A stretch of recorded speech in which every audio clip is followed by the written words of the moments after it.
गांपाधर देव की जय, सनातन धर्म की जय। अपने अपने कुलदेवी मात की जय। हरिओम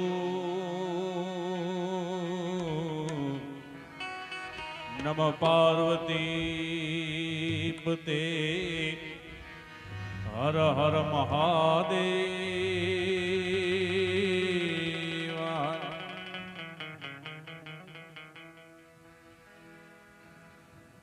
હમણાં તમને બધાને એમ લાગતું છે કે માઇક આગળ ગોઠવાઈ ગયો છે ને પછી ગાવાનું બોલવાનું શરૂ કેમ નથી કરતો, પણ અમારે આ બધું મેળ કરવો પડે, તબલું મિલાવવું પડે, બેન્જો મિલાવવો પડે. હા, મંજીરો એવું વાદ્ય ખરું, એને કશાયમાં મિલાવવું ના પડે, બધાની હારે મળી જાય.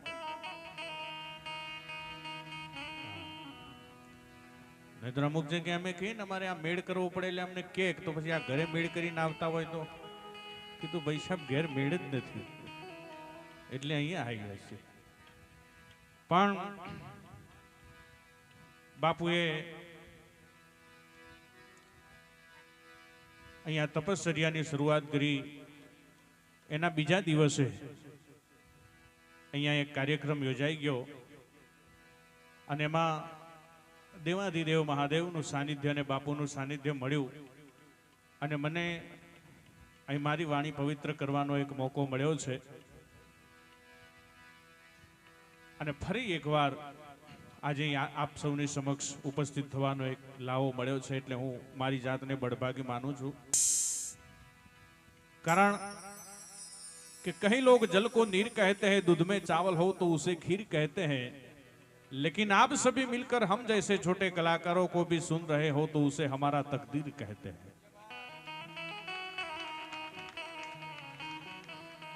कोई कलाकार मोटो नहीं होतो, एने सांभळनारी जनता छे मोटी छे. कारण के धरती कहे मैं हूं बड़ी तो शेषनाग के सिर पर क्यों खड़ी, शेषनाग कहे मैं हूं बड़ा तो शंकर के गले में क्यों पड़ा, शंकर कहे मैं हूं बड़ा तो कैलाश पर्वत पे क्यों खड़ा, कैलाश कहे मैं हूं बड़ा तो रावण से क्यों हिला, रावण कहे मैं हूं बड़ा तो वाली की बगल में क्यों पड़ा, वाली कहे मैं हूं बड़ा तो राम के बाण से क्यों मरा, राम कहे मैं हूं बड़ा तो भक्तों के हृदय में क्यों पड़ा. એમ કોઈ કલાકાર મોટો નથી હોતો, પણ એને સાંભળનારી જનતા છે મોટી છે, સાંભળનારું ઓડિયન્સ છે મોટું છે. જનતા ધારે તો કલાકાર બનાવી શકે, જનતા ધારે તો નેતા કે અભિનેતા બનાવી શકે, જનતા ધારે તો હાથી કે ઘોડા ઉપર બેહાડી શકે, અને જનતા ધારે તો ગધેડા ઉપર બેહાડી શકે. એ જનતાની તાકાત છે સાહેબ. પણ આજે ફરી એકવાર જ્યારે મને મોકો મળ્યો છે, મારે બે અવાજ આપની સમક્ષ રજૂ કરવા છે. કારણ કે જે કલાકારો અહીં બહારથી પધાર્યા છે અને જે પહેલી વાર આપણે સાંભળવાના છે, એમને મન ભરીને માણવાના છે. કારણ કે મને તમે સાંભળેલો છે, એટલે એકાદ બે અવાજ રજૂ કરી અને પછી એકાદ ભજન રજૂ કરી અને પછી આપણે આગળ બીજા કલાકારોને સાંભળીશું. વધુ સમય નહીં લઉં, પણ આજના આ કાર્યક્રમની અંદર બાપુના આશીર્વાદ લેવા માટે, બાપુના ચરણ રજથી પાવન થયેલી ધરા ઉપર જો કદાચ નરેન્દ્રભાઈ મોદી આપણા પીએમ સાહેબ આવે અને એ કદાચ કંઈક બે શબ્દો બોલે તો કેવું બોલે સાંભળજો. આમાં કોઈ રાજકારણ નહીં આવે, કોઈ ચિંતા ન કરતા. આપણે કોઈ પક્ષાપક્ષીની વાત નથી કરતા, કોઈ આમાં પક્ષને કે રાજકારણને લેવા દેવા નથી. પણ એક આપને આનંદ કરાવવા ખાતર થઈ અને મોદી સાહેબની એક થોડીક મિમિક્રી કરવાનો પ્રયત્ન કરું છું. ત્યારબાદ દિવાળીબેન ભીલને આપણે અહીંયા રજૂ કરવાનો પ્રયત્ન કરીશું. પણ અહીંયા જો કદાચ નરેન્દ્રભાઈ મોદી આવે તો શું કે સાંભળજો.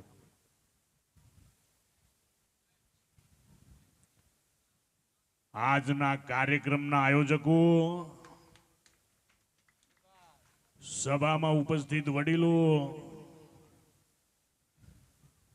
યુવાન મિત્રો, મોટી સંખ્યામાં પધારેલ બહેનો માતાઓ, આજે આપ સૌની સમક્ષ મહાદેવજીના સાનિધ્યમાં અને મહાકાલપુરી બાપુના સાનિધ્યમાં મને મારી વાણીને પવિત્ર કરવાનો મોકો મળ્યો છે, તો હું મારી જાતને ભાગ્યશાળી માનું છું.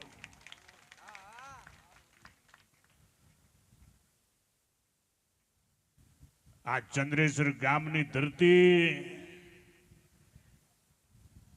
એ પરમ પૂજ્ય બાપુના ચરણ રજથી પવિત્ર થયેલી ધરતી છે. આપ સૌએ કલાકારોની કલાનું રસપાન કર્યું અને મને આનંદ છે વાતનો.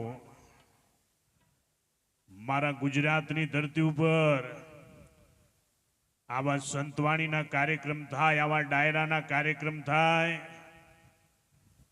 ત્યારે હું આનંદની અનુભૂતિ કરું છું અને આ કાર્યક્રમ માટે હું મારો રાજીપો વ્યક્ત કરું છું.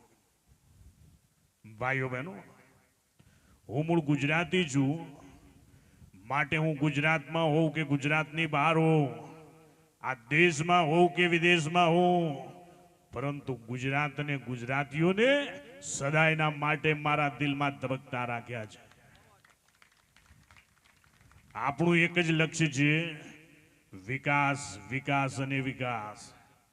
વિકાસ દિવસે ન વધે એટલો રાત્રે વધે, અને રાત્રે ન વધે એટલો દિવસે વધે. ભાઈઓ બહેનો, ઘણા એમ કે છે વિકાસ ગાંડો થઈ ગયો છે. હું એમને કહું છું કે વિકાસ ગાંડો નથી થયો, તમે ગાંડા બાવળ વાવી વાવીને વિકાસને ગાંડો કર્યો છે. મને ઘણા કહે છે વિકાસ દેખાતો નથી. હું એમને કહું છું કે ભાઈ તમારા દીકરાનું નામ તમે વિકાસ પાડી દો, પછી તમને ઘરમાં પણ વિકાસ દેખાશે, બહાર પણ વિકાસ દેખાશે, હરતા ને ફરતા નજરની સામે વિકાસ દેખાશે. અરે હજુ તો ગંગાનું પાણી આપણે છેક અમેરિકામાં પહોંચાડવાનું છે. એના માટે પાઇપ ફિટિંગના કોન્ટ્રાક્ટ અપાઈ ગયા છે. કારણ કે ગંગાનું પાણી એ પિતૃઓને મોક્ષ આપે છે. એટલે ગંગાનું પાણી અમેરિકામાં પહોંચે, અમેરિકાના પિતૃઓને મોક્ષ મળે, એટલે અમેરિકાના પિતૃઓ એ ભારતના વિકાસમાં દખલગીરી ના કરે.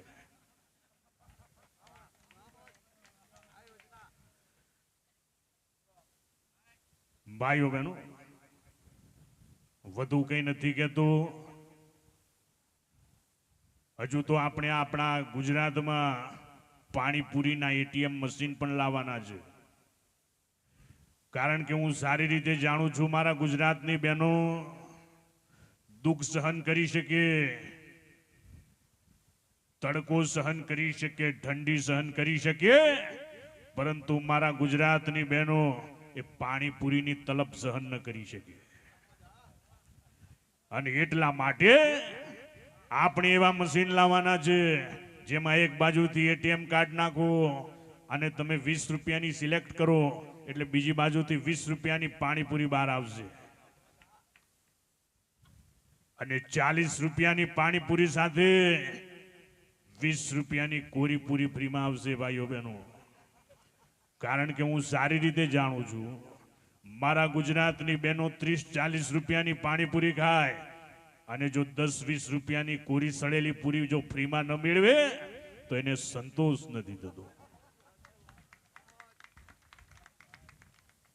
આપ સૌની તાલીનો અવાજ મને ઉર્જા પૂરી પાડે છે, પણ બધું રોકાવું નથી. કારણ કે ઘણા કામોને એક બાજુ મૂકી અને આપ સૌની લાગણીને વશ થઈને આવ્યો છું. પણ જે આ કાર્યક્રમમાં ન આવી શક્યા હોય, કોઈ થાકેલા પાકેલા હોય, કોઈને ઢીંચણની તકલીફ હોય, કમરની તકલીફ હોય ને કદાચ આવીને વહેલા જતા રહ્યા હોય, તો એવા મારા વડીલોને કહેજો કે દિલ્હીથી તમારો દીકરો નરેન્દ્ર મોદી આવ્યો હતો અને આપના આશીર્વાદ માંગતો હતો. આપ મને એવા આશીર્વાદ આપો, દિવસ અને રાત થાક્યા વિના આપની સેવામાં વ્યસ્ત રહો. વધુ કંઈ ન કહેતા આપ સૌ સ્વસ્થ, વ્યસ્ત, મસ્ત અને તંદુરસ્ત રહો એવા આપના ઉપર આશીર્વાદ, આ સમગ્ર ગામ ઉપર આશીર્વાદ, મહાકાલપુરી બાપુના અને મહાદેવજીના આશીર્વાદ વરસતા રહે એવી પ્રભુને પ્રાર્થના સાથે આપ સૌને કરબદ્ધ પ્રણામ સાથે, બાપુને કરબદ્ધ પ્રણામ સાથે, મહાદેવજીને કરબદ્ધ પ્રણામ સાથે મારી વાણીને વિરામ આપું છું. જય હિન્દ, જય ભારત, જય જય ગરવી ગુજરાત. બોલો ભારત માતા કી વંદે. ખૂબ ખૂબ ધન્યવાદ. હવે નરેન્દ્ર મોદી નીકળી ગયા છે ગળામાંથી. હવે તમારી સામે જ્યાં બેઠો છે એને કોઈ ફૂલચંદ કે કોઈ ફૂલો કે કોઈ ફૂલિયો કે કોઈ ફૂલજી કે જે કોઈ એ છે હો. એટલે આ છે ને જેમ પેલું ભુવાન થોડીક વાર માટે પવન આવતો હોય ને એવી રીતે આવે આ પછી જતું રહે. પણ ભુવાને પવન આવે એટલે એનું શરીર હલતું હોય, અમારું શરીર હલે નહીં, ખાલી મોઢું જીભ હલે. અને ભુવાને પવન આવે એટલે બોલવા વાળું ડેરું હોય, માતાજી હોય, ગોગ મહારાજ હોય, વીર મહારાજ હોય, એ જે બોલતા હોય એ એનો પવન આવ્યો હોય બોલે, પણ અવાજ તો ભુવન પોતાનો જ આવે. પણ અમારે જેનો પવન આવ્યો હોય ને એનો અવાજ આવે હો પાછો. હા, એટલે હવે થોડીક વાર માટે આપણે સ્વર્ગસ્થ દિવાળીબેન ભીલ એમનો અવાજ મારે રજૂ કરવો છે, જેને પદ્મશ્રીનો એવોર્ડ મળેલો અને આપણા ગુજરાતીઓનું એક ગૌરવ કહી શકાય, ઘરેણું કહી શકાય.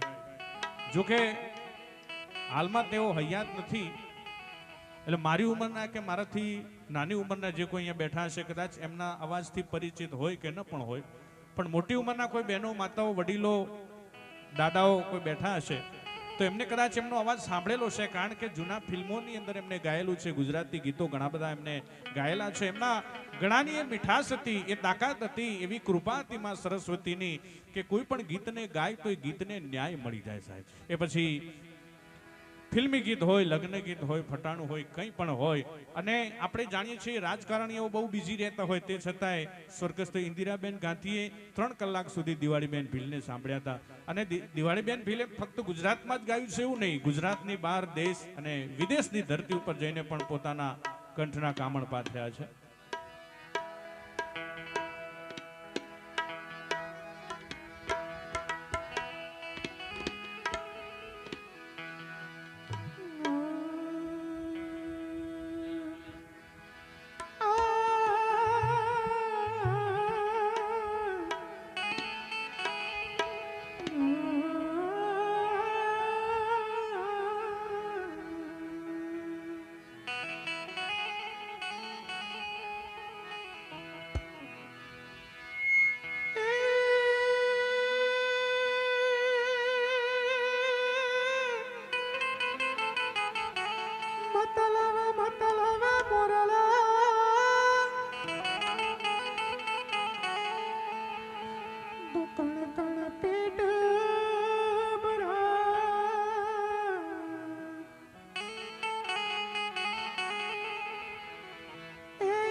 દિવાળી બેન બિલ નીકળી ગયા છે.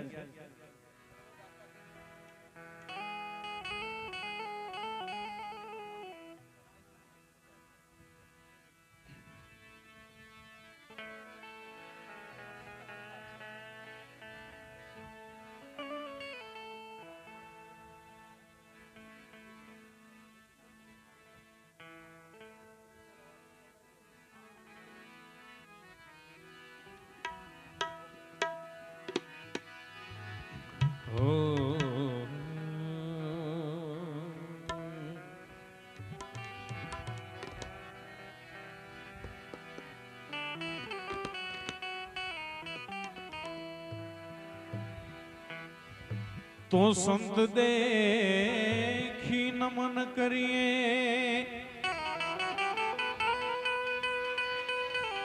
और झपट नमाविए शीश और एक गुना तो क्या करे करे लाखों गुना बख्शीश.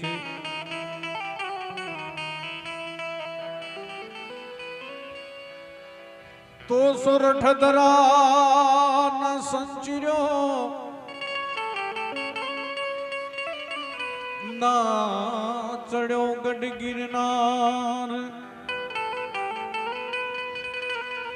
और न नायो गंगा गोमती तो तारो एड़े गयो अवतार.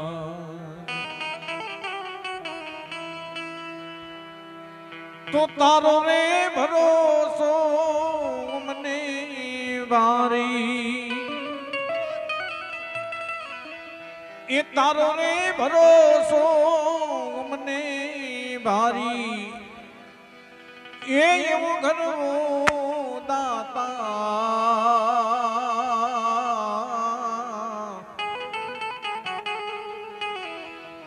गिरनारी रे बावो गिरनारी गिरनारी रे बावो बावो गिरनारी रे तारो रे भरोसो यमने वारी आला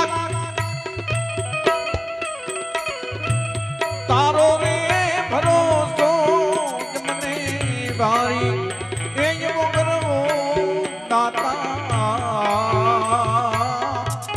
गिरनारी रे बावो गिरनारी गिरनारी रे बावो गिरनारी.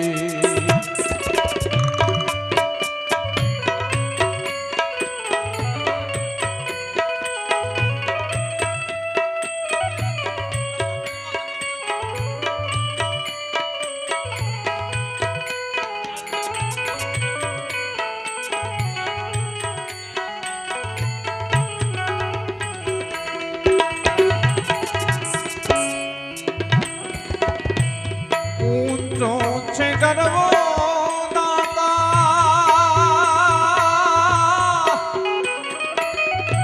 ये नीचे छे जमी हमसी दरगाह ऊंचो छे गरवो दाता होरी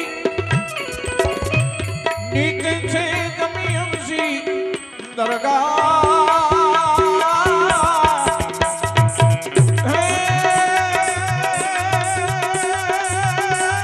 वत्मा भवे चलवारे ये लोगनवो दाता गिरनारी रे बावो गिरनारी गिरनारी रे बावो बावो गिरनारी आला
રે પરદેશથી તારી માનતા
આવે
મહાકાલપુરી મહારાજ કી જય।